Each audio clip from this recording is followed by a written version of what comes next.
Good morning students. आज का हमारा टॉपिक, जैसा कि आप सब लोग स्क्रीन पे देख रहे हैं, पैरासिटिज्म है। बड़ा महत्वपूर्ण टॉपिक है जिसको हिंदी में हम परजीविता के नाम से जानते हैं। सबसे पहले हम परजीविता की परिभाषा के बारे में विचार कर रहे हैं। देखिए, परजीविता प्रकृति में पाए जाने वाला सबसे विस्तृत कारक है और इसका क्षेत्र बहुत विशाल है। इसके अंतर्गत सामान्यतया जो है परजीवी प्राणी दूसरे बड़े प्राणी जो कि होस्ट होते हैं उनसे कार्य की संबंध स्थापित कर लेते हैं ताकि उस परजीवी को पोषण प्राप्त हो सके। तो कहने का मतलब है कि कोई एक छोटा प्राणी दूसरे बड़े प्राणी, जिसको हम होस्ट कह सकते हैं, परपोषी कह सकते हैं, उससे अपना पोषण प्राप्त करने के लिए कार्य की संबंध स्थापित कर लेता है। तो पोषण को प्राप्त करने के लिए इस प्रकार जो है परपोषी जंतु से परजीवी जंतु का कार्य की संबंध बना लेने की जो प्रक्रिया है, उसी को हम परजीविता या पैरासिटिज्म के नाम से जानते हैं। इसमें जैसा कि आप सब लोग समझ सकते हैं, एक जीव को लाभ होता है, सामान्यतया लाभ परजीवी प्राणी को होता है, जबकि दूसरे प्राणी को हानि उठानी पड़ती है।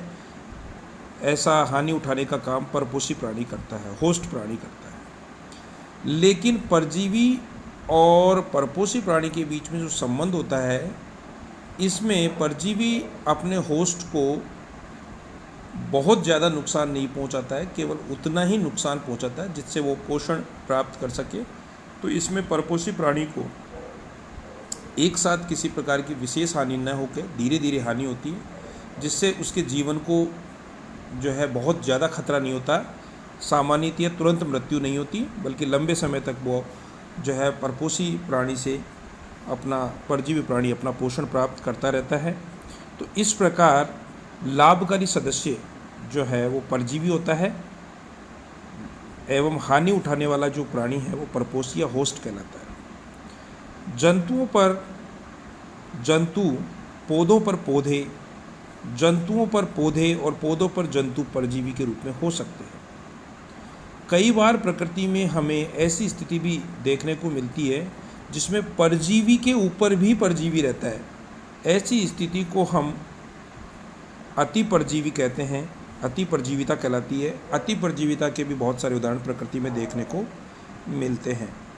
एक परजीवी सामान्यतया एक ही परपोषी पर आश्रित हो सकता है तथा कई बार एक से अधिक परपोषियों पर भी परजीवी आश्रित होता है। इसके भी बहुत सारे उदाहरण प्रकृति में देखने को मिलते हैं। अब हम टाइप्स ऑफ पैरासिटिज्म के बारे में समझते हैं, परजीवियों के प्रकार के बारे में।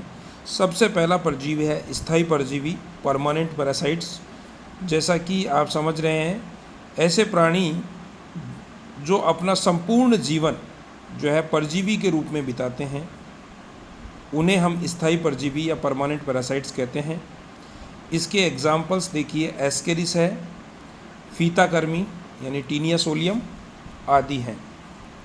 इसी प्रकार दूसरा प्रकार जो है परजीवियों का वह है अस्थायी परजीवी, टेम्परेरी पैरासाइट्स।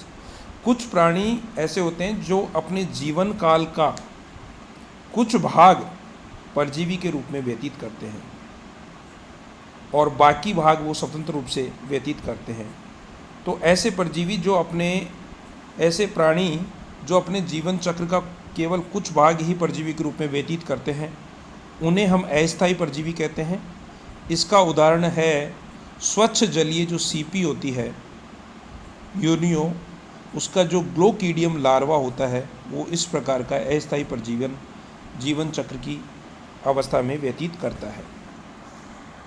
अब परजीवियों के दो प्रकार अलग से और हैं, जिसमें पादप परजीवी, फाइटो पैरासाइट्स, और जंतु परजीवी, जू पैरासाइट्स।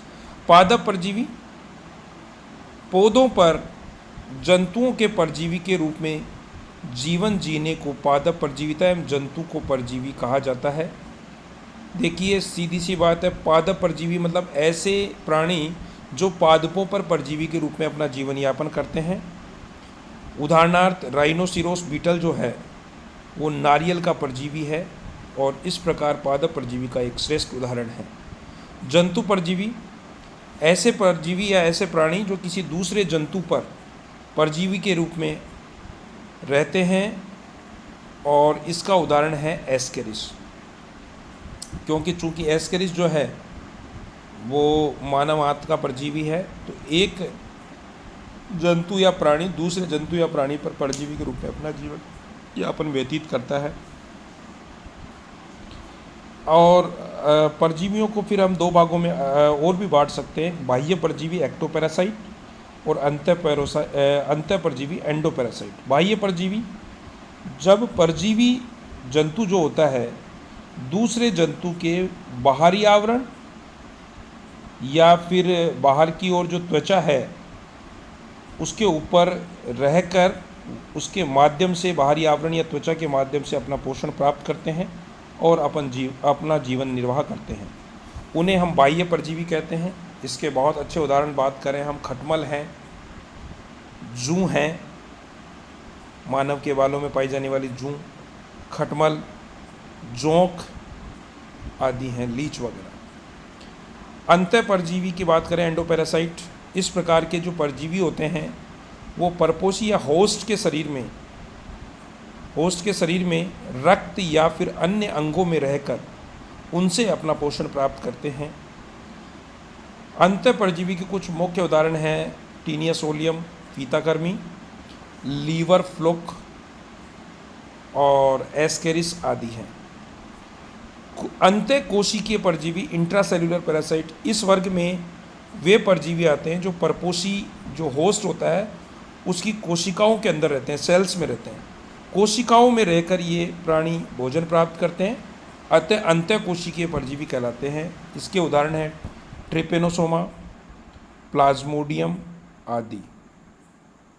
इसी प्रकार अंतराकोशिक परजीवी इंटरसेल्युलर पैरासाइट्स ऐसे परजीवी होते हैं जो अपने परपोषी की कोशिकाओं के मध्य जो स्थान होता है उसमें रहते हैं, इन्हें हम अंतराकोशिकीय परजीवी कहते हैं। मोनोसिस्टिस इसका एक महत्वपूर्ण उदाहरण है, जो केंचुए के शुक्राशय का परजीवी होता है। और अब देखिए अगला है विकल्पी परजीवी और अविकल्पी परजीवी। विकल्पी परजीवी को हम नॉन ऑब्लिगेटरी या फैकल्टेटिव पैरासाइट कहते हैं। ये ऐसे परजीवी होते हैं जो जिनको विकल्प होता है जिनके पास कि वो परजीवी जीवन जिएं या कई बार उनको परजीवी जीवन जीने का अवसर मिलता है, और जब परजीवन नहीं जीते हैं तो ये सामान्य अवस्था में स्वतंत्र रूप से भी अपना जीवन जीने में सक्षम होते हैं। तो यदि परजीवी बनने का अवसर इन्हें प्राप्त नहीं भी होता है तो ये स्वतंत्र जीवन जी लेते हैं। तो ऐसे परजीवी जो है विकल्पी परजीवी कहलाते हैं। इसका बहुत अच्छा उदाहरण है पिन्नेथेरेस जो केकड़ा होता है। तो अगर इनको परजीवी या परजीवी जीवन जीने का अवसर मिलता है तो ये परजीवी के रूप में रहते हैं, और अगर अवसर नहीं मिल पाता है तो ये स्वतंत्र जीवन जीने में भी सक्षम होते हैं। इसलिए ऐसे परजीवी विकल्पी परजीवी या फैकल्टेटिव पैरासाइट्स कहलाते हैं। इसका उदाहरण हमने पिन्नेथेरेस केकड़ा पढ़ा है। अविकल्पी परजीवी ऑब्लिगेटरी पैरासाइट की बात करें तो जैसा कि आप लोग स्क्रीन पे देख रहे हैं, कुछ जंतुओं को जो है परजीवी जीवन जीना अति आवश्यक होता है, परमावश्यक होता है। वो उनके लिए बाध्यकारी अवस्था होती है। अगर वो परजीवी जीवन नहीं जीते हैं या उनको ऐसी स्थिति या होस्ट प्राप्त नहीं होता है कि वो परजीवी जीवन जी सकें, तो उनकी मृत्यु हो जाती है। इस प्रकार के परजीवी जो है अविकल्पी ऑब्लिगेटरी पैरासाइट्स कहलाते हैं। इसका बहुत अच्छा उदाहरण है एस्केरिस। अति परजीवी हाइपर पैरासाइट की बात करें, जब एक परजीवी दूसरे परजीवी पर आश्रित रहता है तो इसे हम अति परजीवी या हाइपर पैरासाइट्स कहते हैं। उदाहरण एस्केरिस जो स्वयं परजीवी है पर जीवाणु जो है इसके ऊपर अति परजीवी के रूप में भी रहते हैं।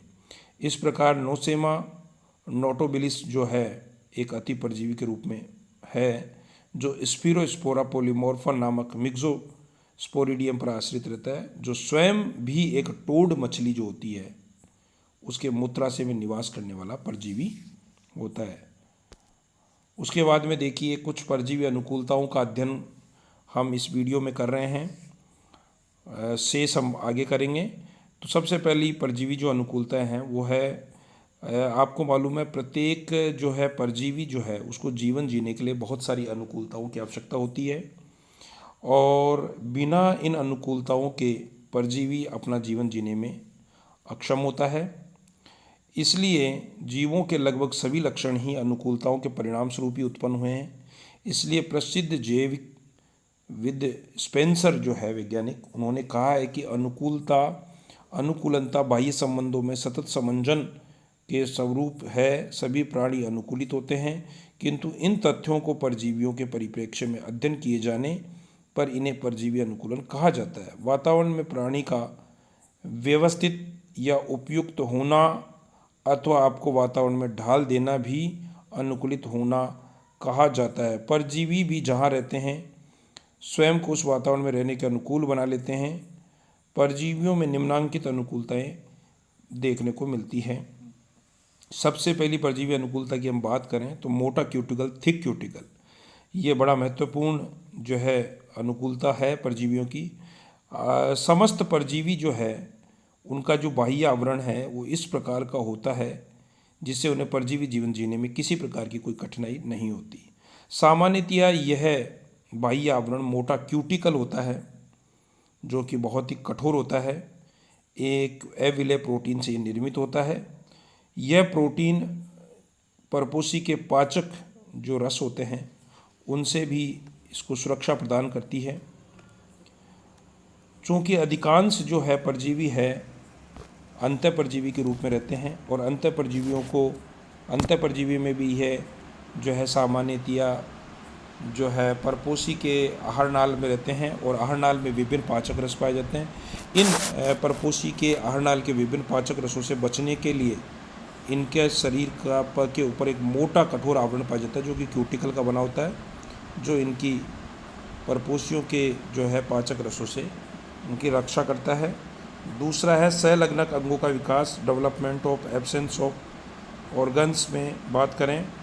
अधिकांश परजीवियों के शरीर में चूषण और पकड़ हेतु अनेक प्रकार के अंग पाए जाते हैं, जैसे कि चूसक, कंटक, अंकुश, हुक, होल्ड फास्ट, चिपकने वाले बाह्यस्राव आदि भी विकसित हो जाते हैं, जो कि बड़े महत्वपूर्ण होते हैं और परजीवी जीवन जीने के लिए बड़े ही महत्वपूर्ण काम आते हैं, और इनकी सहायता से ही परजीवी जो प्राणी हैं वो परपोषियों से संलग्न रहते हैं। आज के वीडियो में इतना ही, और अगले वीडियो में हम इससे आगे की चर्चा करेंगे। Thank you.